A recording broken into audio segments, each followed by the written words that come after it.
Hello YouTube, welcome back to another video. Today I'm going to be testing my emergency lighting. So let's go ahead and get started by turning off the power. So as you can see, exit sign remains lit. This is a Precolitepex incandescent exit sign, and then over here the Lithonia Elm2 is lighting everything up pretty well. So that's good. Over here, my Lithonia ELM, which is the same emergency light as the one you just saw, except it's fixed optics and non-adjustable. This is doing fairly okay on the ceiling. Generally, these don't do very well, but because this is mounted on the ceiling, it spreads the light okay. So yeah, that's there. In here, the fire museum, you can see everything is lit up fairly decently. This is the Lithonia LHQM second generation.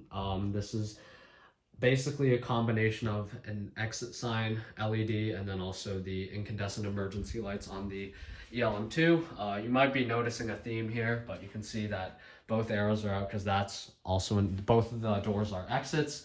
You can see fairly well what you need to see, I guess. So yeah, that's that. Over here, this exit sign, which was the QM, or is the QM, it's not lit because it's an AC only incandescent exit sign. So that's kind of unfortunate, but let's go over here.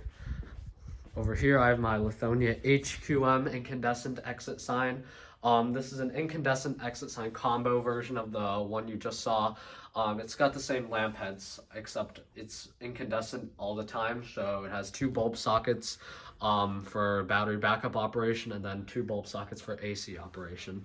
So you can see it's lit fairly well. You can see what you need to see. So yeah, now let's go ahead and turn on the power, and then I'll show you the inside of the units.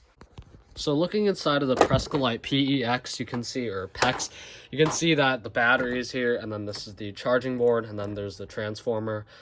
These bulbs look incandescent. They are not incandescent, actually. These are LED nightlight bulbs, Walmart LEDs. These were really cheap, and they use up only like half a watt of electricity, and they're really bright too. I actually think these are really nice bulbs. This is my bulb of choice now for my exit signs because, of course, it does a fantastic job imitating incandescent exit signs. It looks just like an incandescent bulb. I'm sorry, I can't talk. But if I didn't know they were LED, I would think they were incandescent. So yeah, they also barely use any power, which is a plus. The next unit I'll be showing is the Lithonia ELM2 second gen.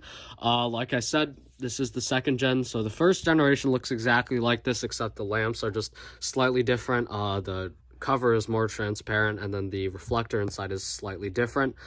This is the second generation, and then the third generation that we're all used to seeing looks like this, where they finally rounded everything off. Kind of modernized it, but the performance of all ELM2s has been slightly improved over the years, but I think that they're all pretty decent. So the second and first gen use these snaps that everybody seems to hate. I've unsnapped them. If you're having issues with these snaps always breaking, that's probably because you're just not doing it right. You have to be really gentle. Just kind of wiggle your screwdriver back and forth. Don't just like yank it down, because that's how they break. But if we go ahead and remove it, it is going to go into emergency mode because I have unplugged it from the bracket. But here's the inside. You can see this one was made in 2002. A little more of the insides. That's your battery, circuit board. So here's the inside of the LHQM. You can see that this is actually a hybrid between incandescent and LED. It has two LED strips on either side for AC, normal mode operation, and then in a power outage, I'll simulate by hitting the test button.